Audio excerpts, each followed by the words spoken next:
Hey, it is your buddy, Peace and Harmony, with you here today.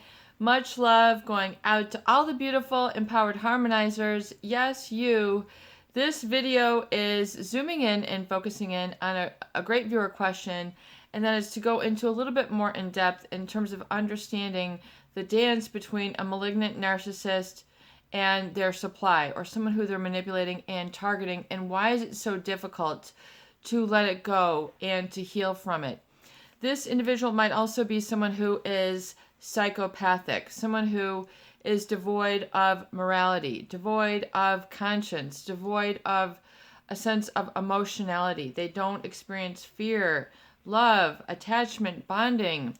They really are in a more of a impulsive and high risk behavior scenario, and oftentimes that involves hurting other people, especially brainwashing and gaslighting others, meaning their sense of reality is out of focus. Their I am is out of focus. It is disorganized. It is incoherent, meaning it is over and hyper aroused, hyper stimulated. You're trying to feel fear and love simultaneously. You're trying to feel focused and disorganized simultaneously. I mean, the cognitive dissonance oftentimes is so overwhelming that it creates a disorder in the individuals with whom they have manipulated. Disorder meaning a lack of comfort, a lack of ease, a lack of focus, and sort of a negative spin or take on things as a result. Particularly when we talk about someone who is malignant, narcissistic, or psychopathic, and the individual has been abusive, combative, engaging in pathological lying and deception. Yet, to the contrary, they might come off as super nice, super a leader, super intelligent, C-level executive, vice president, whatever it is, your spouse or your sibling or whomever this individual is, it could be your parent. These are all significant people to you. So you must understand the degree of impact and the degree of influence. And to understand that you had, become connected or bonded or even trauma bonded with this individual, meaning addicted to a state that they created in you or continue to create in you. There's a state of hope or a state of fear, a state of desire, meaning wanting it to work out. So there's oftentimes this mindset or this feeling that is addicting in their relationship because of the hyperarousal, the hyperstimulation. The brain is etched in with this high level of neurochemical secretion. And then the hormones of stress, like the cortisol, the adrenals, they begin to go on, on super high firing and wiring together. In other words, high secretion, the hormones are raging, they're going strong. The cortisol, when you feel like you're on the fire drill and you're just, doing the best you can. You're trying to get this, trying to get that, make this, make that, prove this, prove that, show up for this. It can become very depleting, and you're on the hormones of stress. The cortisol and the adrenals will basically cause you to feel burned out. It'll cause you to feel empty inside, like a loser, like you're defeated, like you have given up, like you can't go on. This is, you need some reparative time. And so when you understand that, on a number of categories, that these individuals, because of their highly manipulative nature, they can create not only an addiction, but oftentimes an outlook or image of them, which is based on this hyperarousal, which has a groupthink or a group consensus, meaning it might be in your family, it might be in your workplace, that it's, acceptable that they mistreat others. And so this becomes problematic when you don't have anyone in your corner. You don't have anyone to talk to. You don't have anyone to compare notes with. You don't have anyone to share things with. Or if you do, there is a bias. And so you need just sort of an objective platform, such as these YouTube videos, to begin to just sort of make sense. And so to understand a little bit more about this is to understand that there creates, oftentimes, if you're emerging from the relationship and you have a degree of anger or paranoia or fear, and this is raging in you or on a high uncomfortable level, then you could also be sort of on this antithesis or rebellion thereof, where you don't want to act like them. Part of your operatus moderandi, your marching drill, your marching orders are to not be like them. So that's usually an after effect, meaning I don't ever want to be like this person. I don't want to be this controlling. I don't want to be manipulative. I don't want to live a lie. I don't want to be fake. So there's all these, I don't want to deceive others.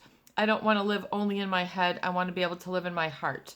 So there's these sort of reactionary states, like a nut, like when you hit your knee and you have the knee reflex and your leg pops up. There's these sort of reflexive behaviors.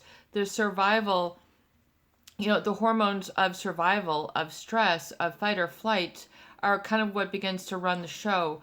And this is what sort of gives you those negative B states within, especially when they don't culminate in satisfactory resolve. It just does not make sense. In fact, it might even get worse.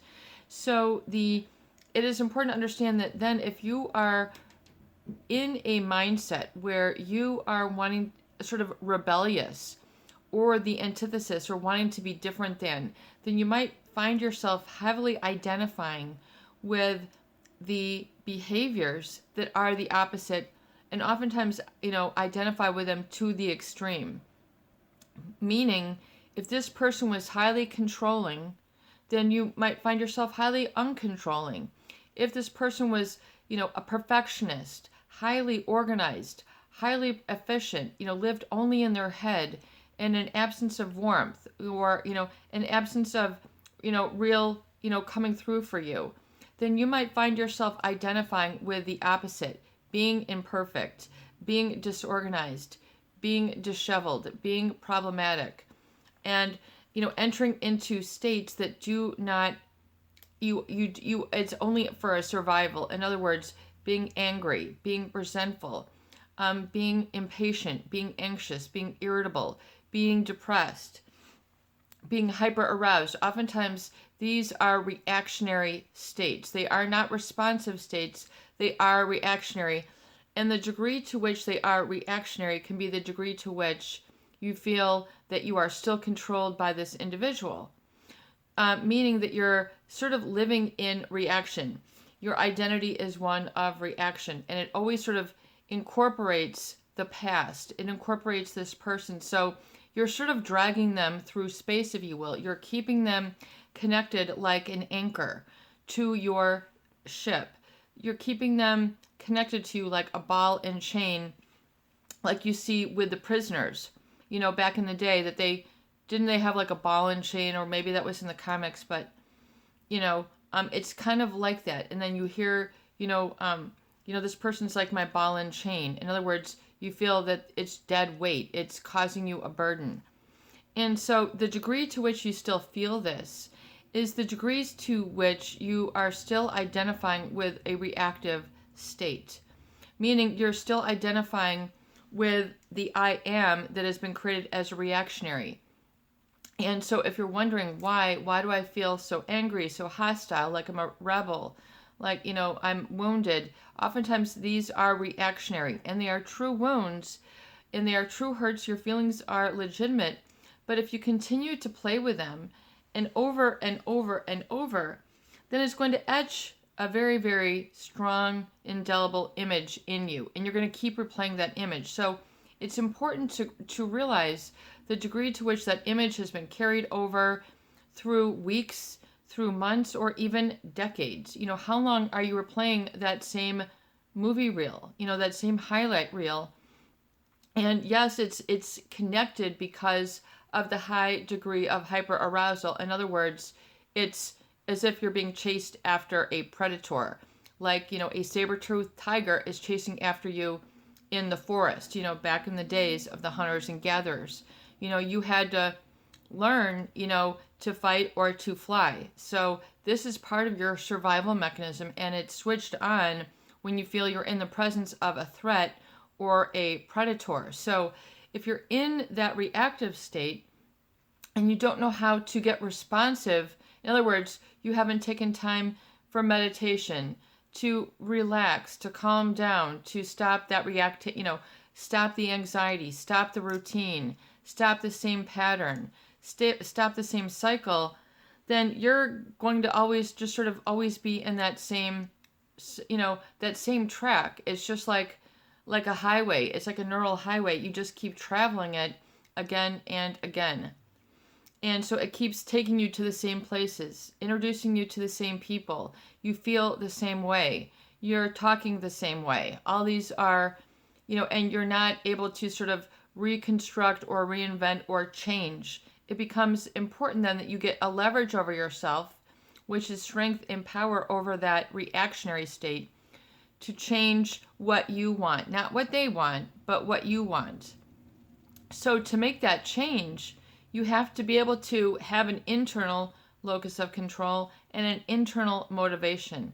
Because if you are in a reactive state, and I'm going to prove it to them, that I'm so different, and that you're sort of waiting to show them, how it can be without them or what's better, then you're living in a reactionary state. You're going into a long, long fight.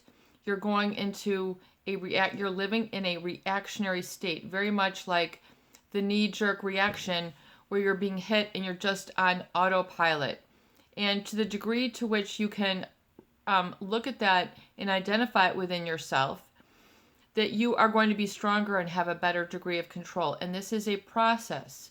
It's something to become aware of. It's something to become cognizant and conscious of.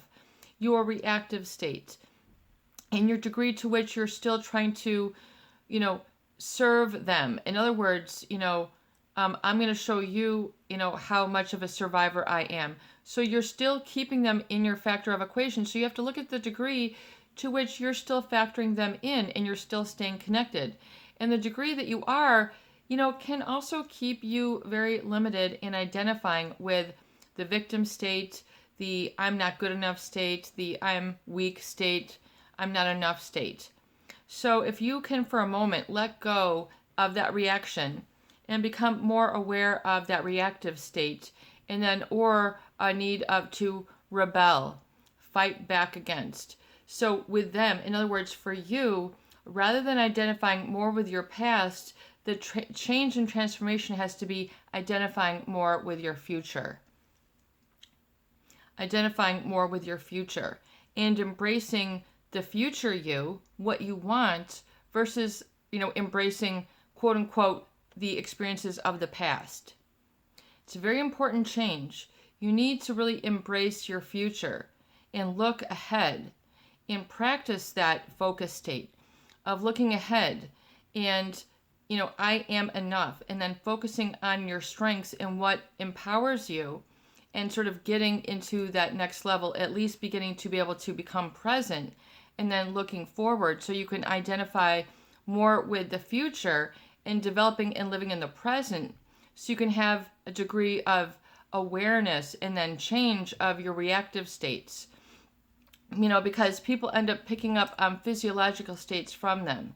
They're breathing, and then you're breathing that way. People become entrained, meaning, their hearts get in sync. Their breathing gets in sync with these people. So you might have developed a lot of physiological patterns that mimic your experiences. So be attentive to those, be sensitive, and see if you can become aware of how this has caused a lot of your personality, and realize that you have control within to respond, to look at, and then to, little by little understand the past, but then be able to put it in its place, and then being able to embrace the future, run for the future, your future I am, and to start feeling good and working on those images rather than only relating and living in the past.